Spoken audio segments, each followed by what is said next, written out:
예, 오늘은 은혜에 감사하는 교회라는 제목을 가지고 함께 말씀을 나누겠습니다. 예, 사도 바울이 자기가 하나님을 만난 뒤로, 예수님을 만난 뒤로 고백한 것 중에 이런 고백이 있죠. 나된 것은 하나님의 은혜입니다. 라고 은혜로 된 것이다. 이렇게 고백을 했습니다. 지금 현재 내가 자기 존재론적인 고백이죠. 나된 것은 하나님의 은혜로 말미암았다. 라는 그런 고백. 이 고백 안에는 감춰져 있는 것이 뭐냐면 감사가 있는 거죠. 감사가 있는 거예요.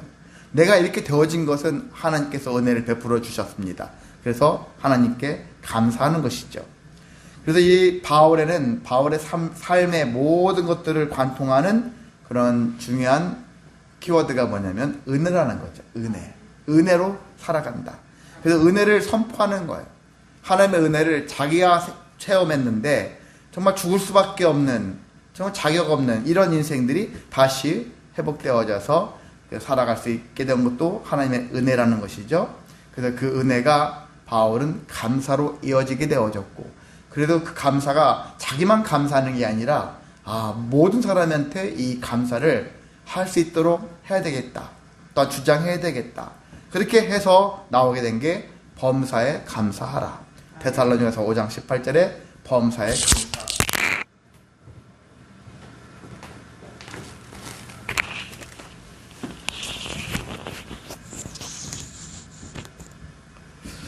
예, 그래서 범사에 감사하라라는 얘기는 바울이 자기가 체험한 바를 또 많은 사람들이, 특히 믿음의 사람들이 알기를 원한 것인데, 그러면 감사의 대상이 있을 거잖아요. 사람들한테 감사하며 살아라. 그것도 해당될 수 있는 얘기라고 할 수 있겠지만은, 근본적인 자세는, 그 대상은 하나님이라는 거예요. 하나님께 대하여 감사하라. 라는 얘기죠. 모든 일에 대해서 감사하라. 사람과 사람의 관계 속에서는 사실 선택적 감사를 할 수밖에 없는 거예요. 도와준 사람에게 대해 감사하지 도와주지 않은 일에 대해서 감사하겠습니까? 근데 하나님께 대해서는 모든 것이 다 합력의 선을 이룰 수 있는 그런 일들이잖아요. 그래서 하나님의 앞에서는 모든 범사에 감사가 되어질 수 있다는 것이죠. 그래서 사람들도 다 물론 포함하는 감사지만 우리는 특히 하나님 앞에 하나님께 대하여 범사에 감사할 수 있는 마음을 가져야 하는 것입니다. 그것이 우리는 당연히 은혜를 체험했으니까 감사도 고백해야 되지만 때로는 아직 감사하는 마음이 생기지 않을 수도 있거든요. 뭔가 감동이 안 올 수 있잖아요. 그럴 때 그럼에도 불구하고 감사하려고, 때로는 억지로라도 감사하려는 마음을 품어야 한다는 얘기죠. 그래서 바울이 얘기했지 않습니까? 이것은 그리스도 예수 안에서 너희를 향하신 하나님의 뜻이다. 아멘. 하나님의 뜻이라는 얘기는 다르게 얘기하면 명령이라는 얘기예요. 감사는 내가 선택해서 하는 게 아니에요. 기분 좋을 때만 하는 게 아니에요. 그렇지 않을 때도 감사를 하라는 거예요. 누구에게? 하나님께. 하나님께 대하여 감사를 해라. 그런데 내 뜻대로 내 마음대로 살아가라는 의미가 아닌 것이, 모든 것이 하나님께서 주신 그 세계 속에서 하나님께 대하여 감사의 마음을 품고 살아라 라는 것이 그 뜻이기 때문에, 그래서 우리는 그런 감사를 해야 되는데, 그럼 이 감사하게 되어지면 우리에게 손해가 발생할까요?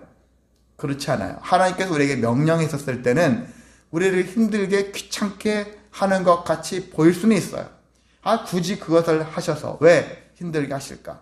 근데 그것에 대한 결과가 좋으니까, 결국 우리를 위하여 하나님께서 수많은 제도를 만드셨고 그 일을 행하게 하신다는 얘기죠. 그래서 성경에 나와 있는 수많은 그런 하나님의 뜻이 있잖아요. 하나님께서 이래라 저래라, 이걸 기념하라, 뭘 해라 하는 이 얘기들이 우리가 그 말씀대로 순종하면은, 지금은 처음에는 이런 귀찮은 짓을 왜 해야 돼? 했는데 결과론적인 것, 하니까 좋아지네? 이런 것들을 체험할 수 있다는 거예요. 자식들 입장에서는 부모가 이래라 저래라, 이것 좀 해라, 정말 자식을 위하는 그 부모 입장에서 여러 가지 교훈을 주려고 하는데, 정말 그대로 했더니 나중에 처음에는 진짜 귀찮은데 시작했다가 나중에 좋은 결과를 맞이하는 것과 유사하다고 할 수가 있는 것입니다. 그래서 우리는 하나님의 은혜는 도대체가 어떤 힘이 있길래, 어떤 능력이 있길래, 바로 이 하나님께서는 이 능력을 통해서 주신 그 은혜를 인해서 감사해야 할까? 그것을 여러 가지가 있지만 두 가지로 추격한다면요. 일단 자격 없는 자를 부르셨고, 그리고 그 사람을 변화시켜 주셨다는 얘기죠. 바울은 자기 자신을 많이 얘기해요. 그 누구보다 바울은 나는 자격이 없는 자였는데, 이렇게 할 수밖에 없죠. 왜 그렇습니까? 유대인으로 살면서 구약에 있는 율법을 많이 배운 사람이지만 예수 믿는 자들을 잡으러 다녔던 사람이에요. 스데반이 죽는 모습을 보면서 그래, 쟤는 마땅히 죽을 만했어, 이렇게 했던 사람입니다. 이런 사람이에요. 그랬던 사람이 어느새 예수님을 만나가지고 부활의 예수님을 만난 다음에 복음을 전하는 자가 되었을 때 자기가 생각해도 참 자기 인생이 어떻게 보면 좀 파란만장하게 보이죠. 유대교로 예수 믿는 자를 죽이려 했던 자가 지금 오히려 예수를 전하고 있으니까. 근데 하나님의 은혜를 생각하니까 정말 내가 과연 자격이 있을까? 자기 자신을 돌아봤을 거예요. 사실 이제 목회자가 되려가는 그런 과정에 있는 사람도 있잖아요. 신학교를 들어갔고 그 다음 나중에 전도사가 되어지고 목사가 되어지고 하는 이 과정을 밟는 사람들이 처음에 신학교를 가기 전에 무엇을 생각합니까? 주님이 나를 부르셨을까? 정말 나같이 자격이 없는 사람이 내가 정말 목회자로서 주님의 사역을 감당할 수 있을까? 그 생각을 하지 않습니까? 그래서 소명서를 많이 내려가니까 소명서를 쓰겠지만 주님이 나를 부르셨다는데 무슨 뭐가 있어야지 확실한 게. 나중에 이제 말씀 가운데 말씀으로 다가오신 약속의 하나님께서 나에게 그런 부르심을 통해서 했다라고 고백은 대부분 하지만은요. 많은 사람들이 그렇습니다. 저도 신학교 들어가가지고는 1년간 물론 불렀다 하나님 부르셨으니까 신학교를 들어갔죠. 그런데도 불구하고 신학교 들어가서 또 1년간 정말 하나님이 나를 부르셨는가? 내가 도망쳐 온 건가? 그것을 고민을 계속하면서 기도하면서 1년간을 지난 끝에는 정말 하나님이 나를 이제 부르셨구나 라는 그러한 결론을 갖게 되었고 지금까지 딴 길로 가지 않고 여기까지 왔습니다. 많은 사람들은 주변 저 당시에 신학교 때 저를 아는 사람들은 저는 끝까지 완주할 사람이 아닐 거라고 생각했을지도 모르겠어요. 왜냐하면 저는 특별한 게 없는 사람이니까 평범하고 그냥 조용했던 사람이었으니까 그런 사람이 눈에 안 띄니까 그냥 또 나중에 이름 없는 사람처럼 슬그머니 사라질 법도 할 존재였으니까. 그런데 돌아보니까 이런 사람들을 또 하나님께서 부르시고 또 저도 자격 없는 사람 같았었는데 그런 자격을 하나님께서 하나님의 은혜로 말미암아서 자격 있는 자로 바꿔주셨다는 얘기죠. 여러분도 마찬가지입니다. 이 자리에 이 예배에 참여하는 모든 분들은 어떻게 보면 다 자격 없는 자들이에요. 하나님의 은혜를 받을 만한 자격이 없는 자들이에요. 저 사람만 특별히 자격 없는 것이 아니라 우리 모두가 다 자격이 없는 자들입니다. 바울은 특히나 자격 없는 자 중에 더 자격이 없을 것이다. 자기 스스로 생각할 때는 그렇게 느끼는 것이죠. 왜? 예수 믿는 자를 잡아다녔고 핍박했으니까. 그럼에도 불구하고 돌아보니까 자기를 온전히 변화시켜 주시는 하나님의 은혜를 또 발견하는 거예요. 불러주신 것마다 감사한데 또 삶까지 변화시켜 주시는 거예요. 신앙 인격까지도 바뀌어진다는 거예요. 물론 기본 성질은 있겠죠. 일종의 욱하는 거라든지 뭐라든 것 이런 거 완벽하게 바뀌어지진 않겠지만은 기본 성질은 존재해요. 베드로가 예수님을 따라다니고 부활의 주님을 만난 뒤로 모든 게 다 180도 바뀌었을까요? 기질도 바뀌었을까요? 아닐 거라고 생각이 들어요. 기본의 성질은 존재합니다. 그렇지만 전보다 더 참을 줄 알고 전보다 더 오래 인내하고 전보다 더 온유하고 겸손한 마음을 품으려고 몸부림치는 가운데 서서히 바뀌어지고 있는 것을 느낄 거라고 생각이 듭니다. 바울도 그랬을 거예요. 180도 모든 것들이 전혀 다른 사람으로 바뀌어지지는 않았겠지만은 그래도 하나님의 기뻐하시는 모습으로 계속 바뀌어져 가고 있다는 것입니다. 그래서 이렇게 하나님께서 변화를 주신 그런 것으로 인해서 이 은혜는 정말 놀라운 것이 이렇게 존재하는구나.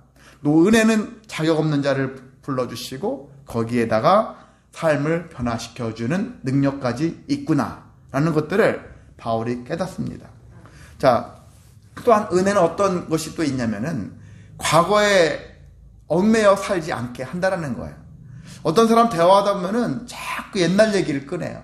좋았던 얘기를 듣는 것도 좋지만 좋지 않았던 얘기들을 자꾸 떠올려요. 잊을만 하면 좋지 않았던, 별로 기억하고 싶지 않은 이야기들을 다시 한번 또 떠올리면서 여러 가지 감정이 상하게끔 하는 그런 분들도 존재합니다. 그리고 본인도 그 과거에 자꾸 얽매여 있으면은 어떤 일이 발생할까요? 삶이 나아가지 않는 거예요. 좋게 바뀌어지지가 않아요. 변화가 되어지지 않습니다. 그런데 은혜를 알게 되어지고 받게 되어지면, 그래서 과거의 실패, 과거의 상처에서 벗어나게 되어지고 삶이 변화되는 길로 나아갈 수가 있는 것입니다. 그리고 전부 다 믿음이 더 성장하는 것이죠. 욥과 같이 고난을 당하기 전에도 믿음이 좋았다 했지만 고난 당하고 난 다음에는 더욱더 믿음이 좋아진 것을 알 수가 있죠. 이와 같이 믿음이 자라게 되어지고 그리고 진정 평안을 누릴 수 있게 되어진다.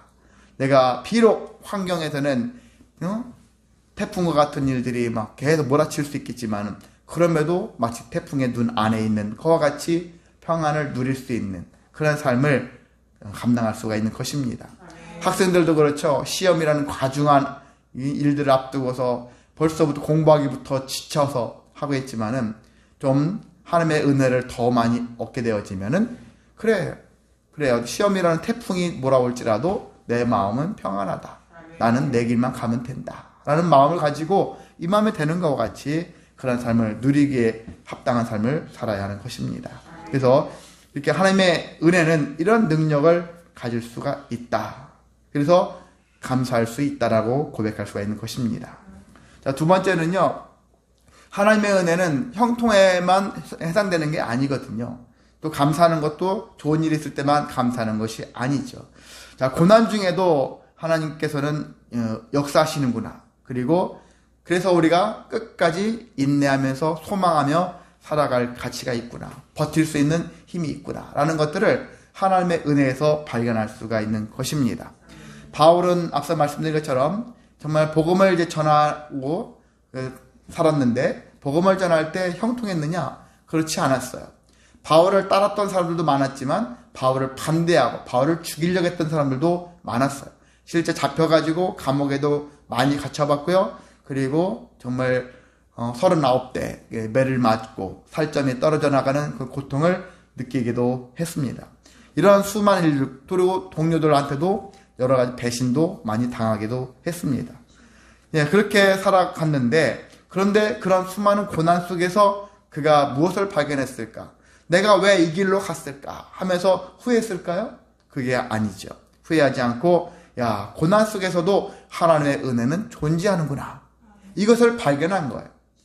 고난 속에서 하나님의 은혜를 발견하는 거 쉽지 않죠. 고난이 오면 그 고난에 갇혀가지고 고난에 끌려다니는 게 우리의 인생 아닙니까? 근데 바울은 그걸 뛰어넘었어요. 고난 속에서 하나님의 은혜를 발견하는 거예요. 그 은혜 역사가 나에게 계속 일어나고 있다는 것들을 발견하는 거예요. 그 감옥에 갇혔을 때도 남들은 정말 죽을 인상 쓰면서 이제 내가 여기가 끝인가 보다. 포기했을 건데 하나님을 찬양하고 기도하는 바울의 모습을 보여주지 않습니까? 그런 가운데도 불구하고 고난 속에서도 하나님의 은혜가 역사함을 믿고 하나님께 끝까지 하나님을 붙잡는 그 바울의 모습, 우리는 그런 모습들은 마땅히 본받아야 하는 것입니다. 저도 본받아야 되고 우리 모두가 본받아야 되는 거예요. 그걸 본받지 않으면 세상이 흘러가는 대로 교회에 얼음이 닥치면 목회자는 교회를 문 닫을 생각하고 언제 때려칠까 생각하고 이런 생각을 하겠죠. 성도들도 마찬가지로 이 교회를 언제 내가 뛰쳐나가 딴 교회 가버릴까 이런 생각도 하겠죠. 조금만 어려움이 오면은 우리가 자꾸 도망갈 생각하고 피할 생각하고 이런 식으로 외면할 생각을 하지만은 그런데 하나님 고난 속에서도 하나님의 은혜는 계속 이어진다는 생각을 하게 되어진다면은 우리는 끝까지 버틸 수 있다는 얘기죠. 버티고 왜? 소망하기 때문에, 소망이 있기 때문에, 감사할 수 있기 때문에 계속 버틸 수가 있는 것입니다. 여러분의 삶도 이게 작은 교회 지금까지 버텨 있는 것도 대단한 일이지만 여러분도 그렇게 삶이 살아가기를 원합니다. 흔히 세상 사람들처럼 누구처럼 하는 일마다 족족 뭐 물질적으로 풍성해지고 건강도 뭐 충만해지고 모든 게 다 좋아지면 얼마나 좋겠습니까? 그렇지만 그럼에도 그렇지 못한다 할지라도 우리가 고난이 임한다 할지라도 끝까지 여러분이 그 자리에서 힘써 하나님께 영광 돌리기에 합당한 삶을 살아가시기를 원합니다. 예, 은혜라는 것은 우리가 정말 자꾸 알게 되어지 은혜를 우리가 깨닫게 되어지면 감사가 저절로 나올 수밖에 없습니다. 그러면서 어떤 일이 생기냐면 작은 일에도 만족함을 가질 수가 있게 되어지고 그리고 내가 가지고 있는 것에 집중을 할 수 있어요. 근데 한국인들의 특징은 내가 가지고 있는 것보다는 가지고 있지 않은 것에 더 많이 집중을 하는 특성이 있습니다. 때로는 이것이 자기를 발전시키는데 큰 역할도 하지만 또 반대편에서는 그렇게 하다 보니까 자꾸 자기를 못났고 자기 자신에 대해서 자신감 없어지고 이런 생각을 하게 되어져요. 남의 것이 부러워지고 부러워하는 그런 마음이 생겨지고 이런 것들이 있거든요. 근데 우리는 그런 것들을 다 포함해서 내가 일단 가지고 있는 것에 집중하자. 나에게 주신 은혜를 집중하자는 거예요. 그내 부족함보다는 내게 있는 가능성을 더 많이 볼 줄 아는 그런 능력을 가지자는 것입니다. 또 은혜가 있으면은 서로를 존중할 수 있는 마음도 있습니다. 서로를 존중하는 것이죠. 그리고 서로를 또한 상대방을 지지해 줄 수 있는 그런 마음을 가질 수가 있습니다. 말끝마다 끌어내리려고 하는 마음들을 가진 사람들이 주변에 있죠. 그런 것이 아니라 서로를 존중하고 인정하고 지지하는 그런 마음들을 갖게 한다라는 것을 알 수가 있고요. 이러한 사람들이 있게 되어지면 그 공동체는 건강한 공동체가 됩니다. 교회뿐만이 아니라 직장에서나 또한 우리 가정에서 이 나라가 온 인류가 그런 공동체가 되어진다는 것을 생각할 수가 있습니다. 그러니까 공동체가 모든 전 세계가 전쟁이 계속 끊임없이 이 나라도 그렇고요. 우리 가족들도 그렇고 수많은 사람들이 계속해서 다투고 뭔가 실망하며 살아가는 이유는 바로 이와 같은 것들 때문에 존중하지 않고 지지하지 않고 인정하지 않으니까 그런 일들이 계속 발생한다고 하는데 거기서 우리는 은혜를 발견하자. 그럴수록 은혜를 발견하자. 그래서 은혜로 말미암아서 모든 문제를 해결하자라고 하는 마음을 가져야 합니다. 우리가 하나님의 은혜를 떠나게 되어지면 은혜를 망각한다면은 우리에게는 어떤 어려운 일이 생길 때마다 그때마다 염려, 근심, 절망하게 되어지고 부정적인 감정들이 계속 쌓일 수밖에 없습니다. 그러면 당연히 스트레스가 올 것이고 그리고 육체가 병이 들겠죠. 삶이 병이 들 수밖에 없습니다. 반대로 은혜가 있다라는 것들을 기억한다면은 우리는 그 은혜로 인해서 다시 살아갈 가치가 있다라는 것들을 알게 되어지고 고난 중에도 은혜로 인해서 다시 회복의 삶을 충만한 삶을 그리고 소망과 자유 그리고 평안의 삶을 누리며 살아갈 수가 있습니다. 자, 이렇게 우리가 신앙인으로서 사는데도 불구하고 근데 많은 경우 우리가 계속해서 감사를 잃고 살아가는 면들이 있습니다. 근데 그것이 왜 그러느냐? 그것들은 어찌보면 당연해요. 24시간 감사하며 살아가라, 이렇게 범사에 감사하라, 이런 얘기들을 많이 들으면서도 불구하고 우리는 감사를 종종 많이 잃게 되어지는데 그 원인들을 몇 가지를 본다면은요. 오늘 본문에 있는 말씀을 보면은 로마서 1장 21절과 디모데후서 3장 2절에 있는 말씀을 보면은 이런 사람들이 있다는 얘기죠. 먼저 하나님을 알되 하나님을 영화롭게도 아니하는 자들이 있어요. 그리고 생각이 허망해요. 참 허망한 생각을 가진 사람들이 있죠. 그리고 허망한 생각을 가진 사람들이 있고 또 마음이 미련한 사람들이 있고 지혜가 없는 어리석은 사람들이 존재합니다. 그리고 자기를 사랑하는 사람들이 있어요. 돈을 사랑하는 사람이 있고 자기를 자랑하고 또한 교만하거나 비방하거나 부모를 거역하거나 하나님 앞에서 거룩하지 않는 인생을 살아가는 사람들이 있어요. 이 사람들의 특징은 감사하지 않는다라는 얘기죠. 감사하지 않는 자들에게서 이런 현상들이 나타난다고 할 수 있는데 왜 이럴까? 첫 번째가 교만이죠. 교만한 것. 뭔가 많이 갖게 되어지고 많이 높아지면 사람은 옛날 일을 기억하지 못하고 교만하게 되어지는 게 일반적인 현상입니다. 어떤 사람은 부러운 게 참 존경스러운 사람은 그 사람이 높아졌는데도 불구하고 참 겸손한 사람들이 있어요. 그리고 많이 가졌는데도 불구하고 그걸 자랑하지 않고 더 많은 섬김의 삶을 살아가는 영혼들이 있거든요. 그런 사람들은 참 좋은데 대부분은 교만해져요. 이런 일이 왜 생길까? 최근에 제가 수요일 날 여호수아를 강의하고 있는데 지지난주죠. 영적 준비가 되어 있지 않으면은 우리가 쉽게 교만해지거나 또한 다른 길로 갈 수밖에 없다. 미리 전쟁을 앞두고 전쟁을 향해서 전쟁만 하면 되지. 이기기만 하면 되지. 그래서 나중에 이겼다고 칩시다. 이기고 난 다음에 이들이 가질 수 있는 마음은 교만이에요. 아, 우리가 하니까 되네? 이제 하는 게 다 안 보여요. 하나님도 필요 없어요, 이제. 그래서 교만한 마음을 가지고 살아갈 수 있는데, 그래서 영적 준비를 하게 되어지는 것은 하나님이 나와 함께 하시기 때문에 우리가 이길 수 있었고, 내가 이긴다 할지라도 내가 계속 교만하지 않고 욕심내지 않으면서 하나님께 대하여 계속 충성된 일꾼으로서 살아가기 위한 자세, 그건 잃지 말아야 되겠다. 이런 준비가 필요한 거거든요. 이런 것들이 부족하게 되어지면 교만할 수밖에 없게 되어지고 결국 멸망의 길로 갈 수밖에 없다는 것입니다. 그래서 또한 탐욕도 마찬가지죠. 탐욕도 원인이 될 수 있는 것입니다. 내 것에 만족 못하면 남의 것이 눈독 돌아가죠. 그래서 남의 것을 빼앗고 싶죠. 합당한 모습으로 내 것으로 만들면 다행이겠지만 그렇지 않은 경우 억지로 빼앗아 힘으로 빼앗아 가지고 불법을 통해서라도 내 것으로 만들려고 하는 일들로 인해서 사람이 불편해지는 일들이 많이 생깁니다. 당연히 감사가 없죠. 왜? 늘 교만하고 늘 탐욕의 마음을 가지고 살아가는 사람에게 있어서 감사라는 것을 찾을 수가 없는 것이죠. 또한 많은 사람들이 비교의식에서 원인을 찾을 수가 있습니다.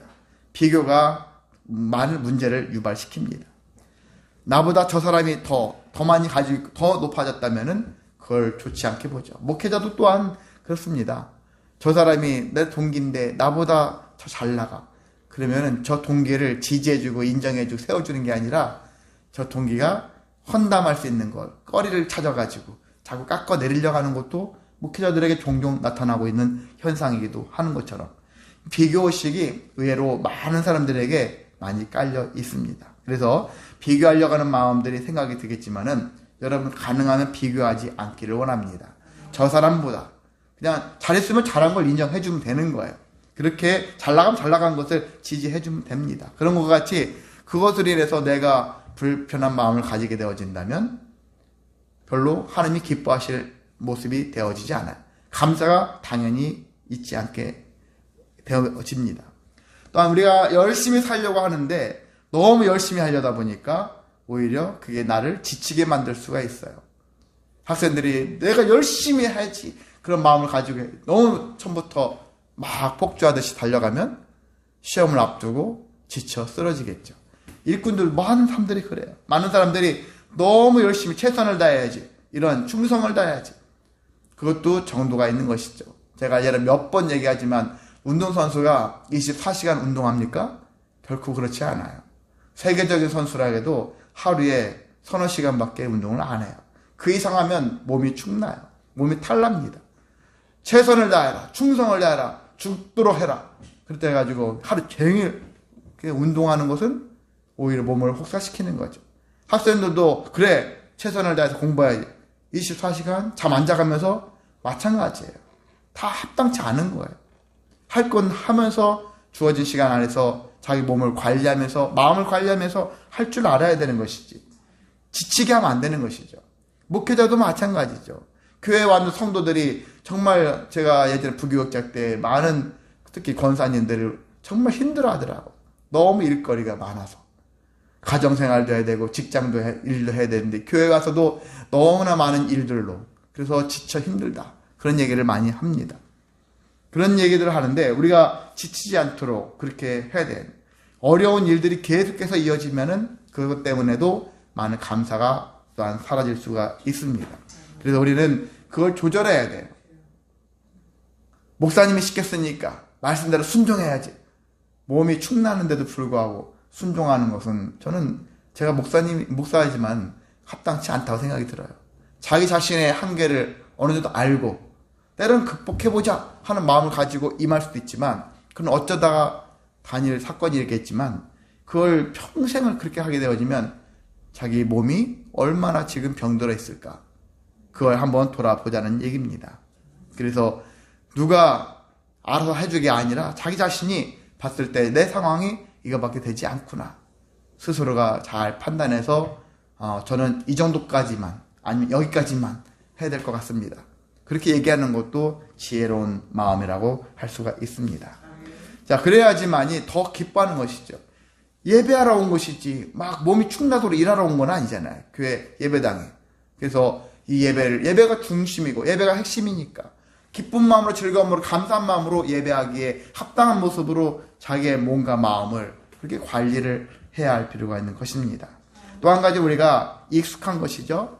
그래, 익숙한 것, 당연함, 이런 것들도 우리가 감사를 이룰 수 있는 거예요. 처음엔 누가 나를 호의를 막 배려해주고 하는 것인데 너무 기뻐, 감사했어. 근데 계속 해주니까 감사가 아니라 당연한 거예요. 안 오면 화를 내고 분노하고 이렇게 되어지는 경우가 종종 발생합니다.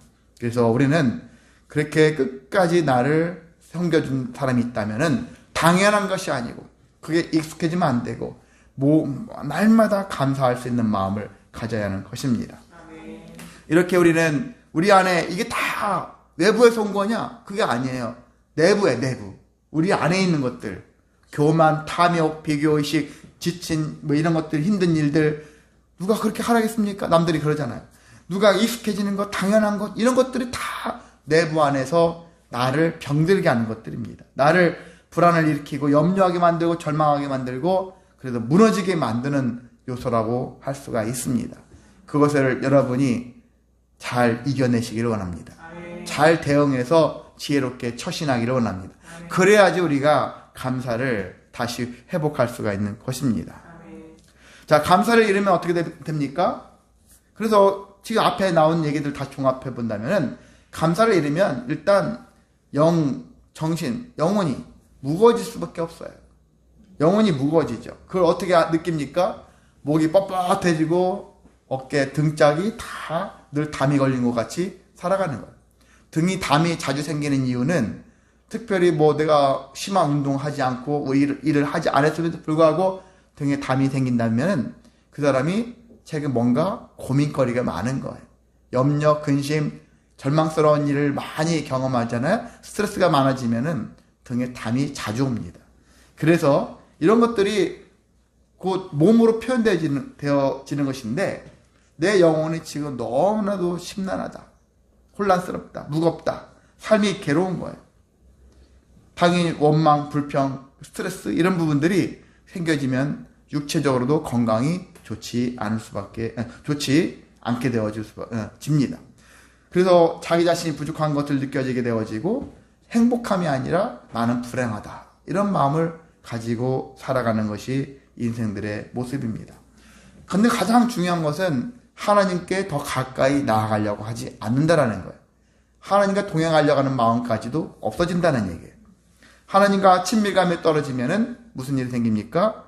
거룩함에 힘쓰려고 하지 않으면서 결과적으로는 하나님의 영광을 위해서 살지 않는다라는 거예요. 우리 인생의 목적이 뭡니까? 우리의 목표가 뭐고 목적이 뭡니까? 구원이 목표일 것이고 그걸 구원받은 자가 해야 할 목표는 뭐냐? 하나님께 영광을 돌리는 것이죠.